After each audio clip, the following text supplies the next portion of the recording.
in my life, I feel like I have freedom by merit of living in a relatively sort of free society, and I do have freedom to go and sort of do what I want and to spend my money how I want and to do what I want to do, to earn a living, and freedom to live according to values that I hold, and to raise my family and to sort of carry on a day-to-day within those values. I guess where I feel like I have less freedom is around having to, sort of obey the law and operate as a sort of a functional member of society, I guess. I think another thing that is interesting is that I feel like maybe I have less freedom than I did a few years ago, because I now have far more responsibilities. Like I have a son who's 2 years old. I didn't have that a few years ago. That comes with a lot of responsibilities. That takes away some of my sort of individual freedom. But now I think about freedom for the family. So I guess that's a little bit of a change that's happened quite recently.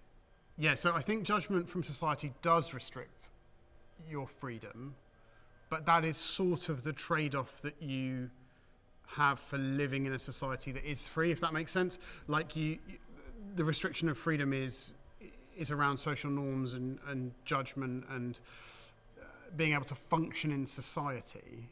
And that restriction of freedom is not necessarily a bad thing. Like some restriction of freedom is I guess the price that we pay for things working and to being able to function on a day-to-day basis, if that answers your question. I obviously wasn't alive, in the post-war period. But if I speak to my dad, who grew up in that time, and my remembering talking to my grandparents, like, I'm struck by how much more freedom we have, and freedom of choice in particular now, and freedom to go where we want and eat what we want and buy what we want. There are so many more choices available to us than there were in that period of time. And I think that in many ways it feels like things like the internet have given us so much more freedom and so much more opportunity. And also, spending power. Like I look at how much money my parents had growing up and how much my grandparents had, and certainly like I have much more freedom to travel and to do things like that.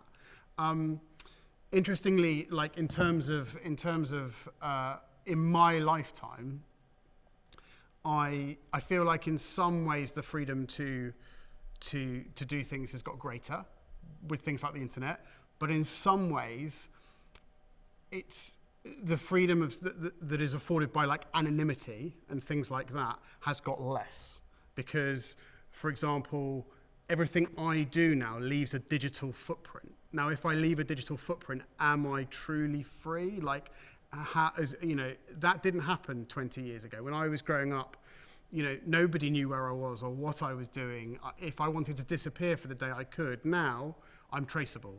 And I think that is a big change. And I do worry that actually, as we feel more free because of the internet, actually some of our freedoms and the things associated with that are actually decreasing, not increasing. I think those sort of, if you like, protected characteristics, race, gender, sexuality, wealth, they really do impact your freedom. And I think that we are sometimes guilty of assuming that they don't, because we feel free, because I feel free, because I have a certain amount of income, because I am white, etc. That we ignore the fact that other people might feel restricted by those, and that might restrict their freedom. Also very aware that when I talk about freedom, I talk in the context of living in being a white person in a Western English-speaking country, and that I might feel very differently if I was of a different demographic or living in a different country. So I think they do restrict it massively. I think wealth is a big restrictor of freedom and will become increasingly a big restrictor of freedom, actually. I see that getting worse, not better. This is an interesting one because I feel in some ways the freest at home, of course, because that's my house and I have the control there. But in some ways, like I was saying earlier, like less free at home because there are certain things that have to be achieved. You know, my son has to go to bed on time and he has to be washed and before you know it, you sort of realise that all of these things are a constricting part of your life. I always feel free outdoors. I always feel free walking, like I'm a walk for pleasure and to clear my mind and to conceptualize creative projects. So that's a place where I have always felt free. I feel very free in the swimming pool, like I swim a lot, and because there's no audio distraction, and you're just sort of focusing on something very small in many ways. You kind of clear your mind of the other stuff, and there's a freedom there. In terms of where I feel most constricted, at the moment it's in some of the complexities of my job that respond to things like funding requirements and trying to find money that isn't there at the moment. That can feel very, very unfreeing, very constrictive.